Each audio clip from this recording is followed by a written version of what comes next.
चलिए गाइस, एक सवाल पूछता हूं। मेरा सवाल यह है कि पूरे एशिया में पहली इलेक्ट्रिक स्ट्रीट लाइट कौन से शहर में लगाई गई थी और कब लगाई गई थी? क्या इसके बारे में आप जानते हैं? चलिए मैं आपको आपकी नॉलेज के लिए बता ही देता हूं। पूरे एशिया में पहली इलेक्ट्रिक स्ट्रीट लाइट 5 अगस्त 1905 को भारत के बेंगलोर सिटी में लगाई गई थी। So guys, proud to be an Indian. ऐसे अमेजिंग वीडियोस के लिए यूट्यूब पे हमारे चैनल को सब्सक्राइब कर लीजिए। गाइस, इंग्लिश लैंग्वेज में बहुत सारे ऐसे वर्ड्स हैं जिनका मीनिंग सेम होता है, लेकिन उनको यूज करने की जगह अलग अलग होती है। जैसे एग्जाम्पल के तौर पे पहला एग्जाम्पल लेते हैं बाय एंड परचेज का। बाय आप तब यूज करते हो जब आपको सस्ती चीज खरीदनी होती है, लेकिन परचेज आप तब यूज करते हो जब आपको महंगी चीज खरीदनी होती है। इसी तरह से एक और एग्जांपल लेते हैं, सी एंड वॉच।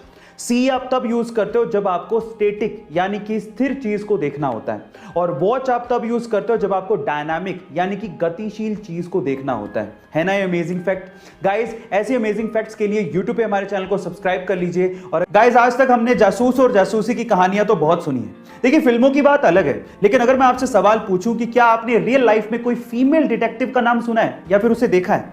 चलिए आज इस वीडियो में मैं आप लोगों को इंडिया की पहली फीमेल डिटेक्टिव के बारे में बताता हूं। उनका नाम है रजनी पंडित। मुंबई की रहने वाली ये फीमेल डिटेक्टिव अभी तक 80,000 से ज्यादा केसेस को सोल्व कर चुकी हैं। उन्हें बचपन से ही स्पाई नोवेल पढ़ने का बड़ा शौक था, इसलिए वो डिटेक्टिव बनना चाहती थी। लेकिन हर बार उन्हें यह कहा जाता था कि यह जॉब महिलाओं के लिए नहीं है। लेकिन उनकी मां का उन्हें बहुत सपोर्ट था, इसी वजह से उन्होंने केसेस लेना शुरू किया, उन्हें सोल्व करना शुरू किया, और देखते ही देखते 1991 में उन्होंने अपना डिटेक्टिव ऑफिस मुंबई में खोल लिया। गाइस, उन्हें इंडिया फर्स्ट लेडी डिटेक्टिव का भी खिताब मिल चुका है। आपको रजनी पंडित के बारे में जान के कैसा लगा चैट सेक्शन में जरूर लिखेगा, और ऐसे अमेजिंग वीडियोस के लिए शेयर, सब्सक्राइब एंड लाइक। मिलता है अगली वीडियो में।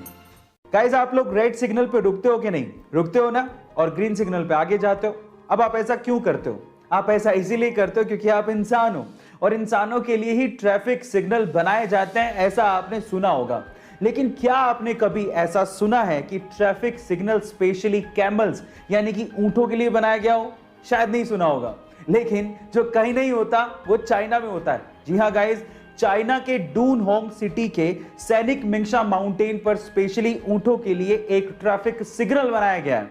अब उस ट्रैफिक सिग्नल में जैसे ही ग्रीन सिग्नल होता है तो ऊंट आगे जाते हैं, और जैसे ही रेड सिग्नल होता है तो वहां के टूरिस्ट जो वहां पर घूमने आए हैं वो आगे जाते हैं। गाइस, ये ट्रैफिक सिग्नल का कॉन्सेप्ट आपको कैसा लगा चैट सेक्शन में जरूर लिखिएगा, और ऐसे अमेजिंग वीडियोस के लिए यूट्यूब पे हमारे चैनल को सब्सक्राइब कर लीजिए। गाइस, क्या आप लोग स्क्रीन पे दिख रही इस कार कंपनी का नाम पढ़ सकते हैं?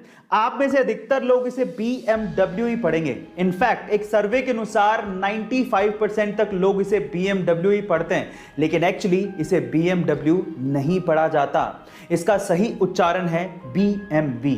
अब ये कैसे हुआ मैं आपको बताता हूं। एक्चुअली ये कार एक 3 लेटर वर्ड से बनी है, और इंग्लिश में अक्सर इसे BMW पढ़ दिया जाता है। लेकिन मैं आपकी जानकारी के लिए आपको बता दूं कि ये कार कंपनी जर्मन है, और जर्मन ब्रांड के लिए इंग्लिश वैलिड नहीं है, और जर्मन लैंग्वेज में इसे BMW नहीं बल्कि BMW पढ़ा जाता है। गाइस, ये इंटरेस्टिंग फैक्ट जान के आपको कैसा लगा चैट सेक्शन में जरूर लिखिएगा, और ऐसे अमेजिंग वीडियोस के लिए यूट्यूब पे हमारे चैनल को सब्सक्राइब कर लीजिए।